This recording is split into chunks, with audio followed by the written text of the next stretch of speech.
Welcome to B-Schooled, the podcast by Stacy Blackman Consulting.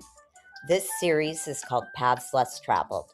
In it, I'm sitting down with MBA grads whose paths evolved over time in unexpected ways. These are conversations about optionality, reinvention, and what's really possible when you stop thinking about the MBA as a first job and start thinking about it as a foundation. Let's get into it.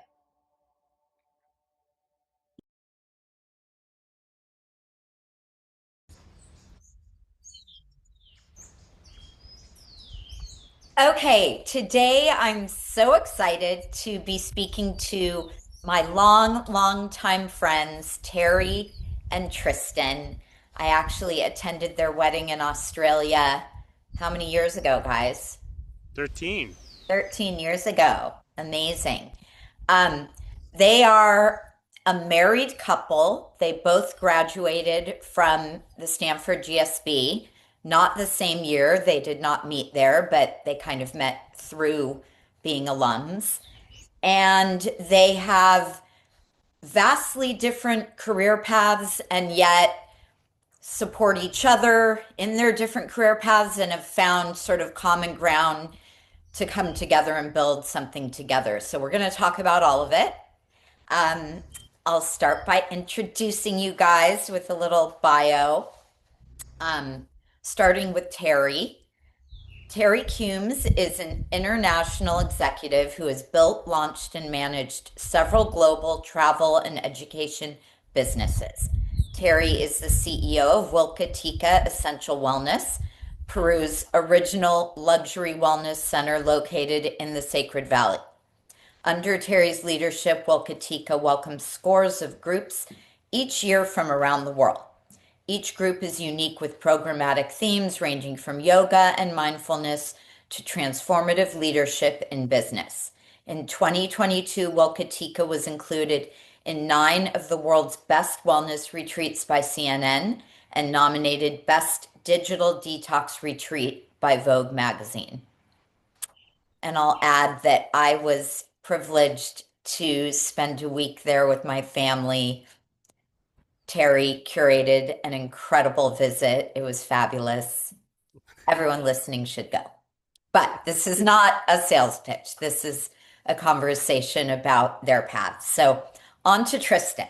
Tristen Langley is a globally respected technology investor with more than 2 decades of experience across venture capital, M&A, and technology operations, and a track record of investments that have returned over $5 billion to investors. She currently serves as executive director at Amalfi Capital, advising family offices and high net worth investors on international technology investments, and is a member of the Global Advisory Board of the Murdoch Children's Research Institute. Tristen's career spans Silicon Valley, Asia, Europe, and Australia, with deep involvement in category-defining companies and landmark exits. Welcome, guys. Thanks, Thanks, Stacy. Stacy. Great to be It's here. great to see you in your natural habitat. It's so beautiful there. So we'll start with Terry. And I mean, I've known you, Terry, since before business school, so I've witnessed your amazing and super interesting career, and I'm excited to share. So, talk to me about your pre-MBA career and what eventually prompted you to apply to business school. Sure. Well, I graduated from UC Berkeley in the 90s, and I went straight into management consulting, which I didn't even know what it was at the time, but it turned out to be a great career decision for the beginning of my career. I worked in Latin America, practiced and learned Spanish and Portuguese, and after a couple of years of that, I burnt out pretty quickly and went in to help my mother start a business in Peru, which became what Willka is today. At the time, it was a small travel business, but I helped her with that, and then went on to work in hospitality for a company called Backroads, which runs luxury biking and walking tours around the world, and I ran their European business for a few years. That was the time when you and your husband and a lot of other people were in business school, and they all came to visit me, and I got to hear firsthand how awesome it was to go to business school and how much fun and how many interesting people they were all meeting. So I got the idea and I applied from France and managed to get accepted to Stanford and then came back to the States for business school. After business school, I still wanted to work very globally, and I stayed in the Bay Area working for an educational travel company. So we sent students around the world on study abroad programs, internship abroad, volunteer programs. So I stayed very much with my roots of hospitality and education. And then I went on to work in ed tech for a few years, worked for a couple different startups, had a lot of fun exploring that whole new segment that grew very quickly. A lot of GSBers that I knew joined me in ed tech world. And then after burning out of that, I decided to come back to Peru with Tristen and help my mother retire and take over the business. We came down here in 2018. You were visiting us, I think, in 2019, and we thought we were just going to be here for a couple years. Turns out the pandemic happened in 2020, and we ended up spending 2 years sheltering in paradise down here in the Andes. We learned a ton, and the business actually benefited from the pandemic because we were the only hotel open in the Sacred Valley, and we did a lot of interesting things then. And then we've ended up staying for the last 6 years, so a total of 8 years now in Peru, and really enjoying ourselves and growing the business and doing lots of fun things and travel and also running our business programs. So lots of stuff that's happened in the last 20 years since business school. Yeah. So going back to sort of pre-business school, what problem would you say you were trying to solve? I mean, you heard it was a good time from your friends, but career-wise, what what prompted that decision? You know, now thinking about it honestly, this is probably different from what I thought I would say. It was really because most of us didn't know what we wanted to do. Very few people stayed in management consulting for more than a couple of years for obvious reasons. And so it was a question of what would I do? Would I stay in Europe? Would I work in hospitality again? I wanted to open up my world and see other different options and see what other different industries and functions. I had never worked in, I've never done anything in finance. I'd never done anything in marketing. I knew that marketing was really important for the hospitality business, but I hadn't really had experience in it. In Europe, I was very much in an operational role. So I wanted to explore both functional depth and industry depth. And I also wanted to go back to the States and meet a lot of interesting and fun people. So I think in a nutshell, that's probably what Mission made the decision. accomplished? Mission accomplished. Yeah, absolutely. Okay. And what would you like? Tell me a little about your business school experience, sort of personally and professionally. What would you say shifted in you during that time? Did it open anything up for you? Did any sort of thoughts change through that I think experience? Yeah, it's a good question. I think I realized I was a little atypical for the typical MBA. You know, I'd worked in travel. People were very interested in what I had done, and they all thought it was cool that I worked in bike tourism and traveled around the world. But, you know, I didn't know much about finance. I didn't know what venture capital was. I never thought I would marry a venture capitalist. I thought those people were crazy. It turned out I married one. So I learned a lot about business. I learned a lot about Silicon Valley. I learned a lot about the world. And I also learned that I was probably a little bit different and that maybe I would go work for an ed tech company for a couple years or check out the startups, but it wasn't like I was going to follow a traditional path. And I think Stanford in particular was very receptive to that kind of an attitude. They were encouraging to try different things. And I had a really interesting summer internship in ecotourism. I was able to work for an educational company. I was able to do educational courses, entrepreneurial courses. The core classes were really helpful for me because I'd never done finance and marketing and HR. So I think all of it together was a wonderful experience. Then you add the people and the networking and the leadership training and the study trips that we did. And it was a very well-rounded, very full experience. Yeah, those 2 years feel like a decade, don't they? When you think about And they feel like everything yesterday. you've learned and the people you meet, and it's such a shift. Um, so what you're doing now at Wilka is purpose driven, but it's also a complex business. Um, how would you say that like that business training from Stanford is showing up in your work there, and how has Wilka benefited from that sort of more structured education that you brought? I think about that a lot because we came here, as I said, 8 years ago. And at the time, I kind of made a joke to a classmate of mine who's a very close friend. I said, isn't it funny that, 20 years back, I'm coming back to Peru and doing more or less what I was doing in my first job after consulting. And he kind of laughed at me. He said, "No, there's no way you could do what you're doing now 20 years ago before you'd had all that education and training because it's a very complex business. It's very international. We have complex legal and tax codes in Peru. It's a family business, so there's a lot of interesting legacy and succession questions that have to be answered. It's a multi-generational business. The cultural intricacies of working with Peruvians and Quechua indigenous people who are all of our staff. There's a lot of things I don't think I would have been prepared before business school to fully embrace. Then you look at the practical things like the marketing and the PR and the leverage that we've been able to do that we wouldn't have even known how to do. And we look at our competition, and frankly, most of them don't do half of the things that we do. And so I think a lot of that comes from having that MBA background. So, like, what's an example of with your competition, something that you Yeah, we were think you're just so I doing actually better? have a couple people here helping us with marketing, and I was just chatting with them 10 minutes ago about this exact topic because they were looking at us setting up with the podcast, and I said, podcast is marketing, and social media is not the only marketing we do, and they sort of laughed because in Peru, all of the hospitality businesses they just do social media. They post on Facebook and Instagram, and that's it. They don't have websites. They don't do newsletters. They don't do PR. Wow. They would never. They don't do podcasts.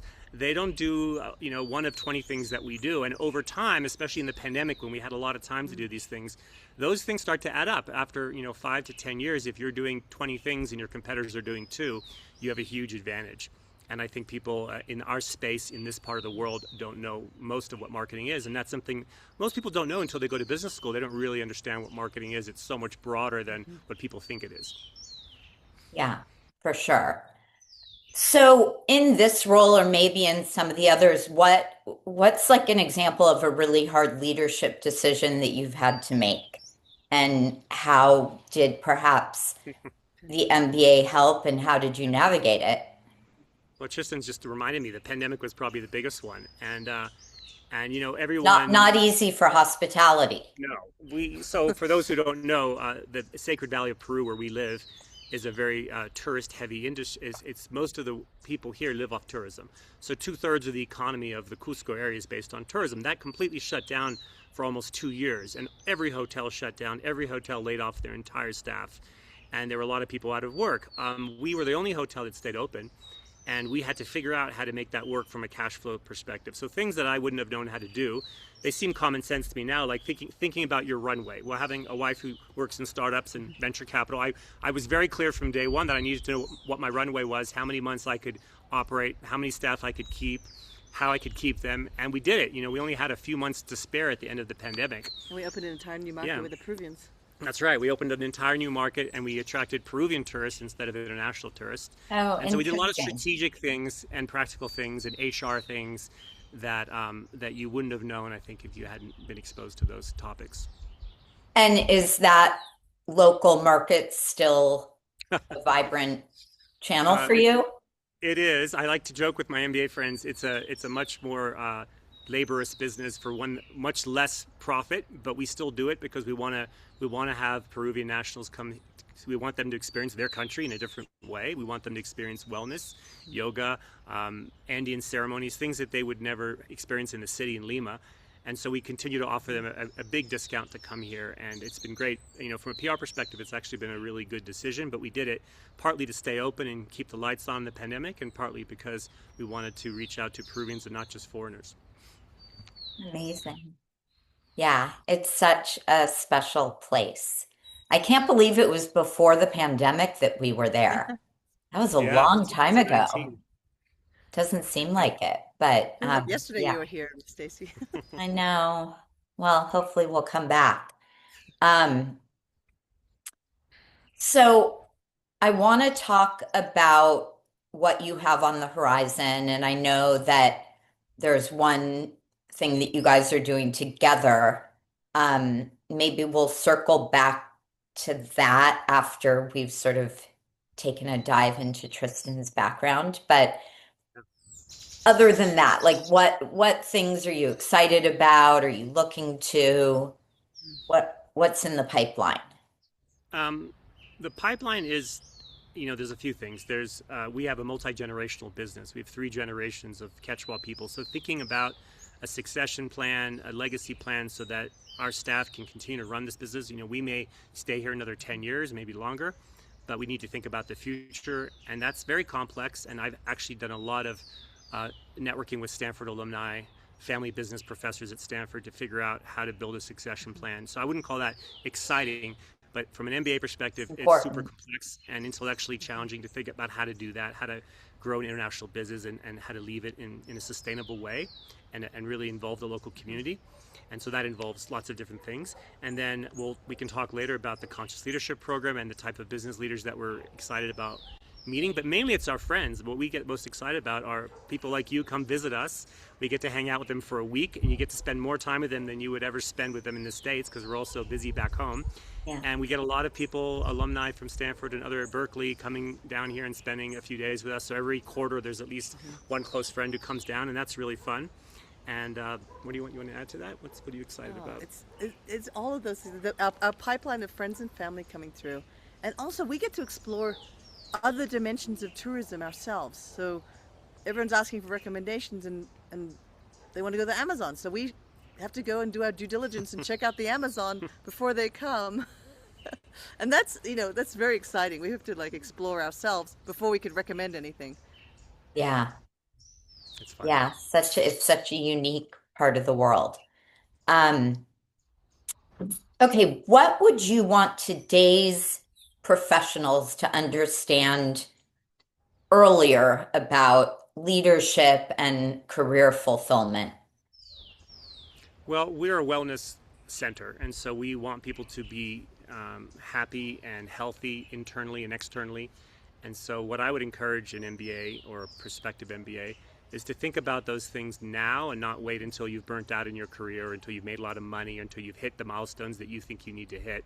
When you apply to the GSB, they make you write an essay that I think today still is what matters most and why. And that's a really important question that's very hard to answer when you write your essay. And 20 years later, it's still hard to answer. And I think the people that have been thinking about it have really set themselves up to have the life that they want, and to look back and be like, wow, I'm really happy with what I did. And maybe I made sacrifices in these areas, but I got to do these things. And above all, just to be healthy and happy. So we address wellness in many different ways, from an emotional, from a spiritual, from a physical perspective. And the program that we run with leaders is about living from the inside out. So fortunately, in business school, you have the time to reflect, not a lot of time, but you do have an opportunity to think about those things. And I think the generation that's applying to school now is a lot more aware of things like health and longevity and balance than we were 20 years ago, and certainly a lot more than our parents were before us. So I think that people are going in the right direction, and I'm guessing that we'll see more and more MBA students who want to come and do an internship here, and more people who are thinking about these topics.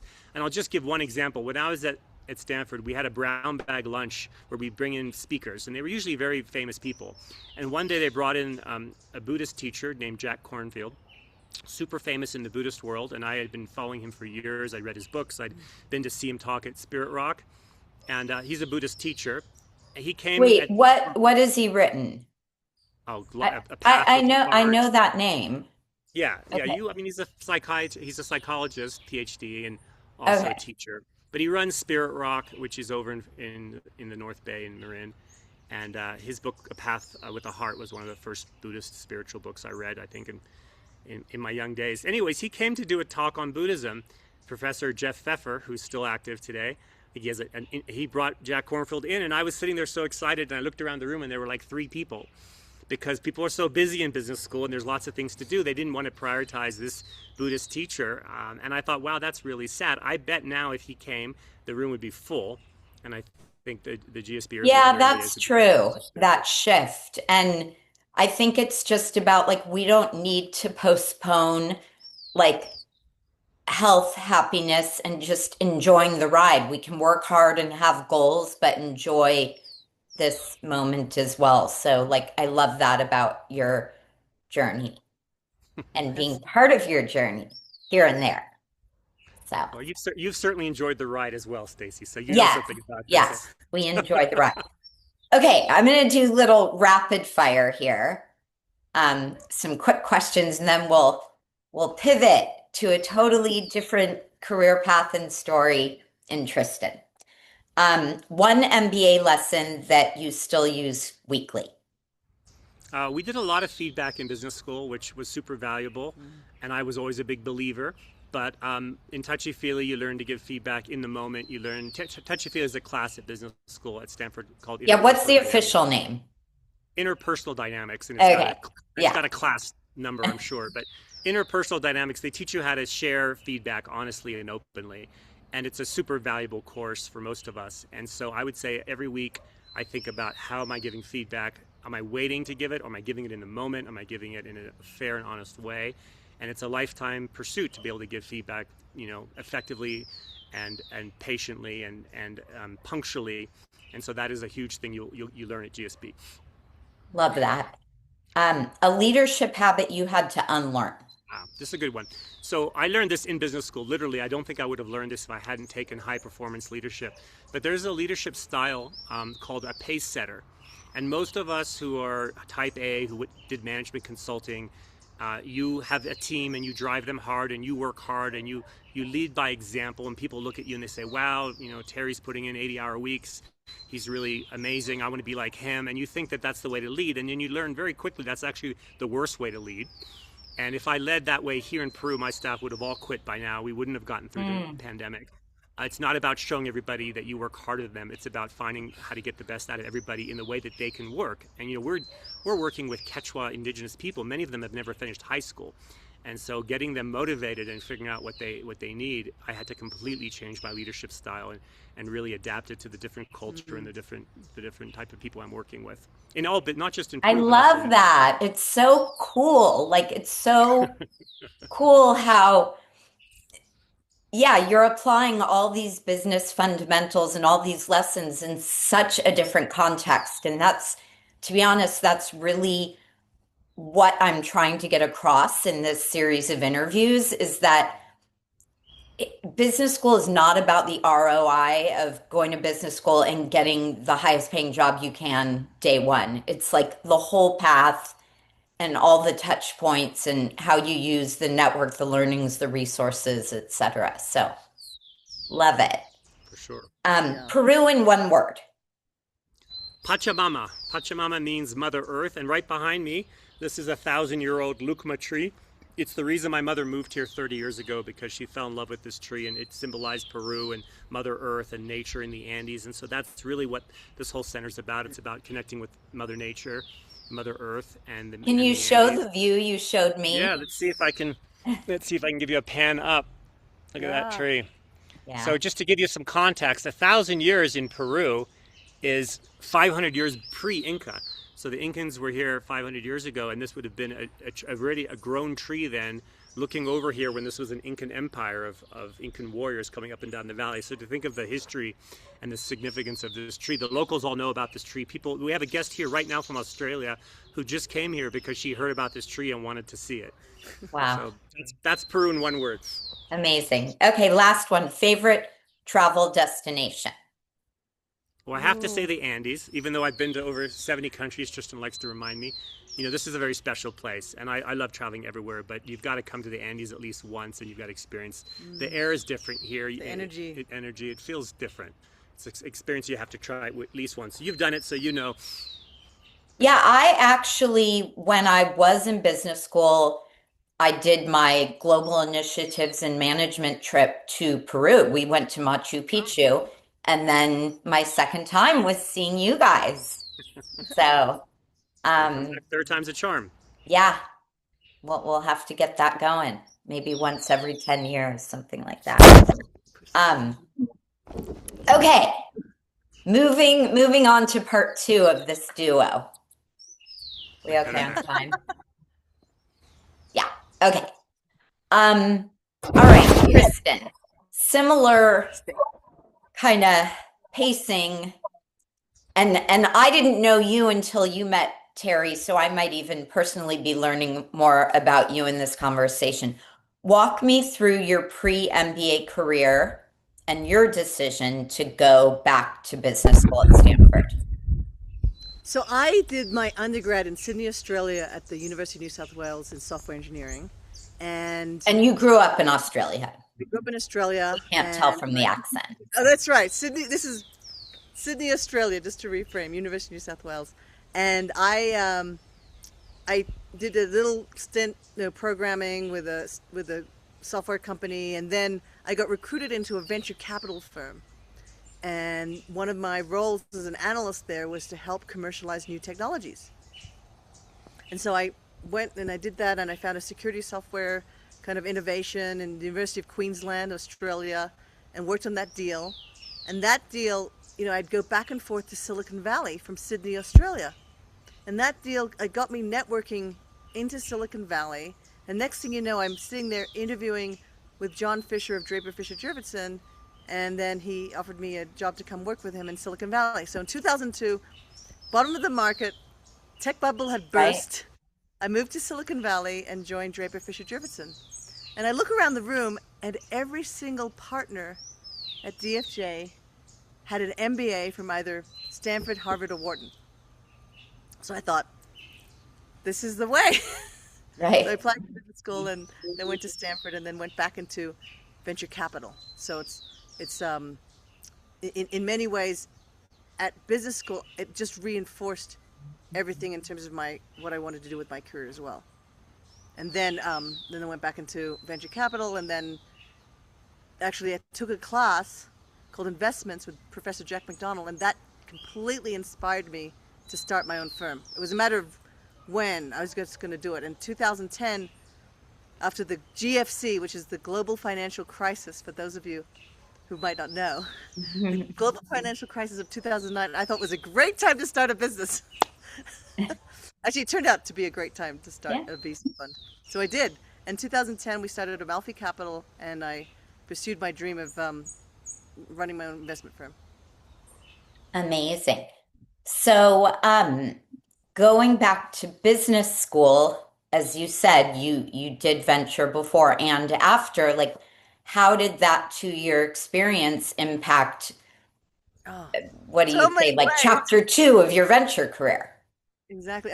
So I think number one, the networking was phenomenal. Like the amount of people and even professors that have exposure to the industry and the things we learned in the classroom actually applied to the, you know, what I ended up doing in the venture model.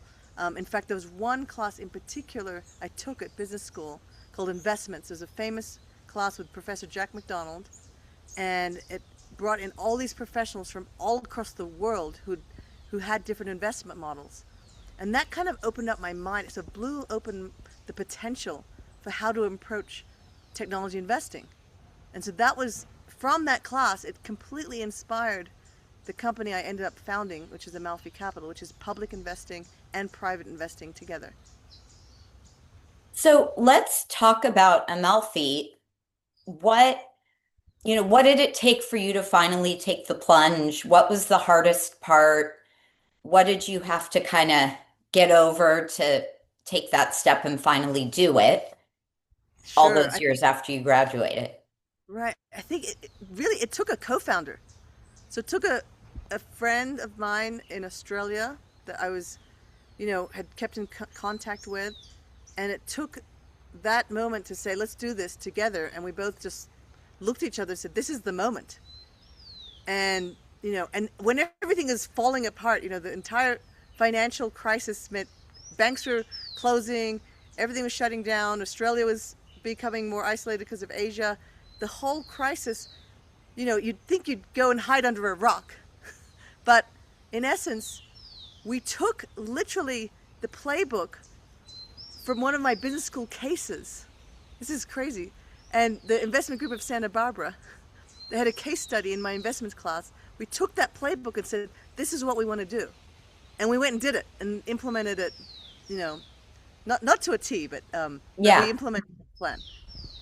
And you just never know when, like, that's the thing. When you go to business school, you got to meet everyone, go to every conference, every lecture, Absolutely. do all the things because you just don't know. It's the gift that Yeah. keeps on giving. You have to drink from the fire hose. There's so much going on. There's so Yeah. much you can there to be offered, and you've just got to embrace it. And it's true. You never know what can come of that. And it turns out it's shaped my entire career. Even a husband, sort of, eventually, right? Came out of Through it. alumni, yes. Through our alumni event. So tell me about Amalfi. Like, what's your focus? How do you select what you're investing in? Sure. So we're a internationally oriented hedge fund and private investments fund. And so we combine both. We have a technology hedge fund, which is a long short strategy, and we invest in tech companies that have predominantly international exposure. So Europe, Asia, Africa, South America, and the US.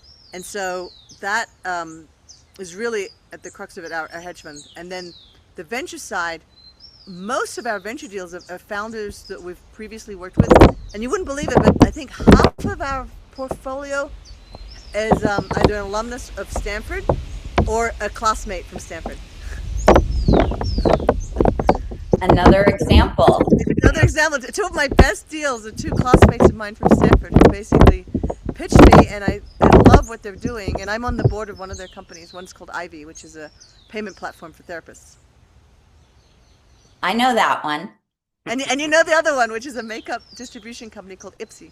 Okay, yeah, I know both. I know both. Um, so, you came from Australia, you're now in Peru, you went to school in the US, you're interacting globally. Do you think that your experience at the GSB impacted your ability to kind of navigate all these different environments? I believe in my year, I'm class of '07. I think it was 60% of the class was international, and so, or had some international experience. And so that global outlook and perspective completely influenced, where I'm seated, and I think, it's definitely the future of the planet. You've got to think internationally from day one, and actually for Yeah. anyone trying to navigate their career, you have to have some international exposure, and business school is a really great shortcut to getting you that exposure. Hmm. Yeah, I mean, I can say for myself, I feel like being in that environment with so many people from all over the world, and you're all just working together, not competitively doing the same thing, it kind of lowers those barriers and makes it one world more. It That's like makes it right. easier to dive into this global environment. That's absolutely. So, um, as an investor today, what would you say matters more, technical analysis or just gut and judgment? Today, it really comes down to, I think, judgment. It's not to say that technical analysis doesn't have its role, but judgment just comes with experience and also exposure. And that is sort of your secret sauce or your key IP. I mean, I probably, especially with Zoom, I can host, 20, 10 to 20 meetings a week. And so that in itself, in-depth meetings and interviews with entrepreneurs and other investors around the world. And, the technology has made the world so much smaller. And so you've got to sort of really step up and know that you can take these meetings, like literally from the airport or under our famous lukma tree. You can literally take a meeting from anywhere. And so Yeah. you've got to keep up with all that. And so I think the technology to communicate and keep your calendar up, busy has improved tremendously. Yeah. It's amazing. Our ability to just like take the office everywhere. Um, okay. So I'd love to hear more about what you're doing with the Murdoch Institute. Absolutely. So 'Cause I was invited. you've cut, Tristan's come to LA a number of times for board meetings and state. So always see you when that's what you're doing. Yes. Um, in fact, the Stanford MBA program has such an amazing exposure to nonprofit work, and it really inspired me to like think about what nonprofit role could I take. And the Murdoch Children's Research Institute is based in Australia, my home country. They're founded in Melbourne, and they do really tremendous research for children's health and very in-depth studies about particular disease and things that can affect kids from infant to juvenile, and or kids in their teens.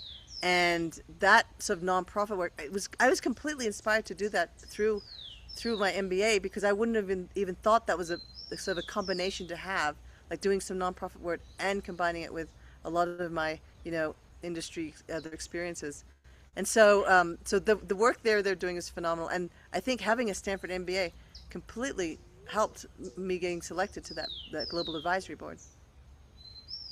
Yeah, I mean, that's a theme that it's like everyone I talk to who went to business school, it's you think that you're going for a certain goal, but all these things exist that you learn about that you just never even knew about before. So it just like really opens up your world. Absolutely, Yeah. absolutely.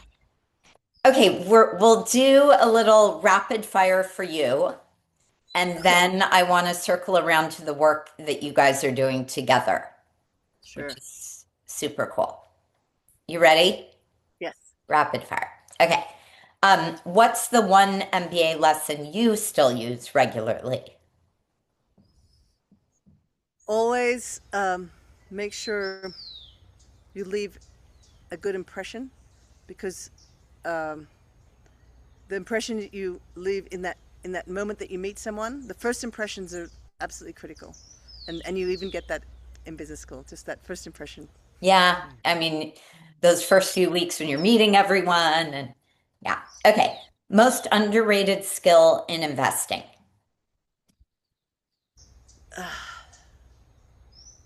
The the ability to say no.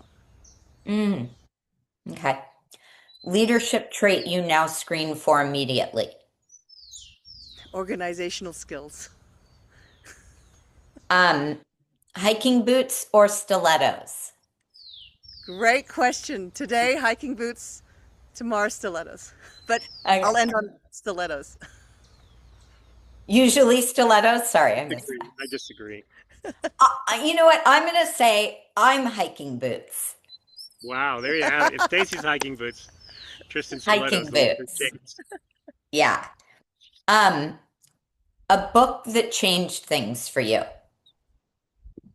Oh, this is Your Mind on Plants by Michael Pollan. Ooh. Okay, good. Um, we'll link to that. One MBA myth you'd like to retire. That there's a glass ceiling. So good. I love it. Yay. Okay. Yay! So now I mean, you guys, your careers are so different. It's crazy. Opposites attract.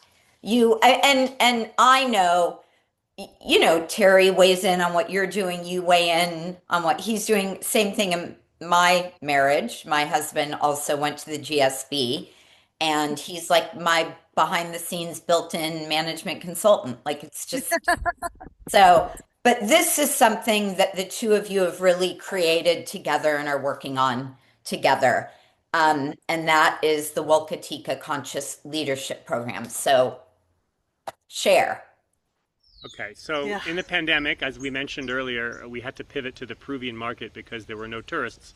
And one of the things we did is we created a wellness program, a 7-day program focused on people who weren't just doing tourism. So locals, for example, or people who'd already been here. And that program turned out to be our signature essential wellness program, which is a 7-day program where we do every day a yoga and mindfulness experience, a nature connection or hike, an Andean ceremony, and then we have what's the other wing I'm missing? The chakra theme. I've always missed this one. You're gonna have to edit over this. Andean ceremonies, nature connection, yoga and mindfulness, and a spa treatment, also very popular. So anyways, that was our essential wellness program. And then Tristen and I decided that we really wanted to do something that our friends and peers, many of the GSB and MBA friends of ours who have been out of school for 20 years, who are in a place in their career where they're trying to figure out A, how to take care of themselves better because they've worked really hard, and B, like what kind of a legacy they want to leave behind. And I think most importantly, how do they show up as their authentic self at work?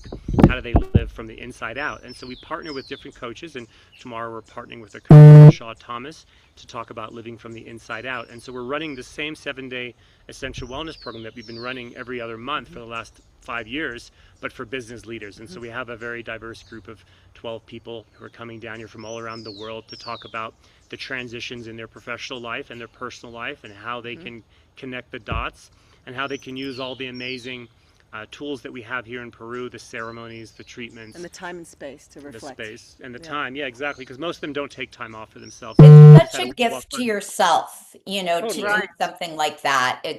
So retreat. It really is. And the thing is, it feels like indulgent. Oh my God, I'm taking a week off and I'm a little bit off the grid, although not totally. Um, but it pays you back, right? That the new insights and the R and all of it, I think you just emerge so much better. And Yeah. I will say that, okay, Terry, I met you at least 25 years, more than 25 years ago. Mhm. And a lot of the stuff you're talking about is kind of trendy now, but it's not like you saw this trend and jumped on it. Like I went to your apartment 25 years ago and it was take off your shoes and you did yoga and you're this is you. So you like if anyone's an expert, you really are. Like it's very authentic and real. Well, thank you. I was definitely the weird guy in business school that did yoga. They would take pictures of me doing yoga and have me teach classes. And I would be the guy that took everyone on hikes because no one, the East Coasters never went on hikes. And so, yeah, I've been able to put those things that are most important to me. And when we created this program, we basically picked what are the 7 spa treatments that we love, what are the 7 ceremonies that we love, what are the 7 hikes that we love, and let's create a program that we love for people that we know need it and obviously aren't necessarily taking the time to drop in and take care of themselves and think about what they really want. And it goes back to that GSB question, what matters most and why. People are still asking this question 20 years. The difference now is that they've already made money and they've been successful in their career. And so the other advice to the MBAs is you will all go on and be successful. And the question is, how do you want to live your life and how do you want to show up authentically so that when you look back in 20 and 40 years, you're very happy with the decisions you've made and the life that you live. And so that's what we're trying to share with people who come. So another reason for you to come back for a third trip. Yeah, love it. Amazing. And how are you working on it together? Like, do you each have different roles or you're We kind of, definitely play off each other and take some time because it's actually it can be very exhausting being the front person all the time and leading. yeah. So we like tap in and out, which is great. And then we have sort of different skill sets, very complementary skill sets. Terry's very involved in some of the operations. I do a lot of the front desk and front welcoming hospitality work and meeting and greeting all the guests. And also for us, people come with all sorts of different paths that have landed them here, and so we're able to sort of be very fluid and conversational and relate to our guests in very different ways, I think. Yeah, it would be very hard to do this work alone. I think having a co-pilot is really helpful, and it would be hard to run retreats on your own as well. And is it always 12 people? And are they No, all disconnected or is it ever like 12 people from one company? So we do those as those well. are We yeah. our core business are predetermined groups of that are brought by a leader, and those we do every week. And I don't run those personally, but a leader will come and bring his or her own group, and that could be 10, 20, 30, 40, 50 people. And we support And that. we support them, but they run the group. This is the only program that we run ourselves, and we do this every other month. But the Conscious Leadership Program is being held. It starts tomorrow, actually, and we do this. Right now we're just doing it once a year, but we plan to do it more. And the wellness program we do every 2 months, and then the other group leaders can come all the time. So our core business is, every week there'll be at least one group here doing something on their own schedule. And so they're coming tomorrow for Yep. this week-long program, and there will be other people at Yeah. Willka just not doing the Yeah, program. there's a yoga training group here.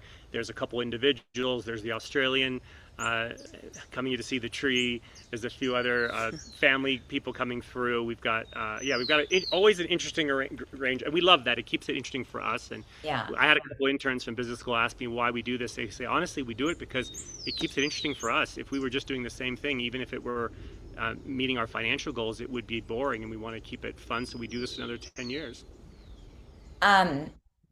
And I want to say the facilitate thing. What amazing, Oh, Oh the food, yes. yes, It's I didn't even mention amazing, farm to table. We grow like our vegetables. beyond. Um, vegetarian and vegan. yeah, it's just a very special, beautiful place that you guys are fortunate enough to live, work, play, do all That's those right. things. And it's great to be your friend Uh, Well, Thank thank you, for you. Stace. many reasons. But We- um, is there, well, you're on Instagram, Wilka. Where else can Wukatika, Peru. Yeah, Instagram is we find? Wilkatika Peru. We're on LinkedIn. We're on Facebook. We are on the web, wilkatika.com, YouTube. and YouTube. Yeah, we're doing all the marketing things You're we can possibly. everywhere. And what about you, Tristan? Amalfi. Amalfi Capital, a very simple website, www.amalficapital.com, and that's pretty much it. Okay, and you mentioned interns. Is it Stanford only? Stanford MBAs If, only? I'd say if someone speaks Spanish and they're really interested in hospitality and wellness and Hmm? Peru, and they speak Spanish, then we do have an internship program. It's on our website. It's in our blog. But Stanford has been sending us usually marketing interns, but they only come for a month, and I think we'd like to have someone who could come for a bit longer. Okay. So your Okay. kids are all, welcome if they speak Spanish. They do. I know. I was just thinking my middle one is finishing up Yeah, her freshman year in college, bring her thinking about down. summer. This is looking good. No, So, Noah. Noah, yeah, she's already been there. Loved it. It's so good to see you guys, and I really, really appreciate you taking the time. And it's just, this is like very fun for me. And thank you. Thank Thanks for you. having us. Yeah, thanks. Yay. Hope to Bye, see you guys. soon. Bye.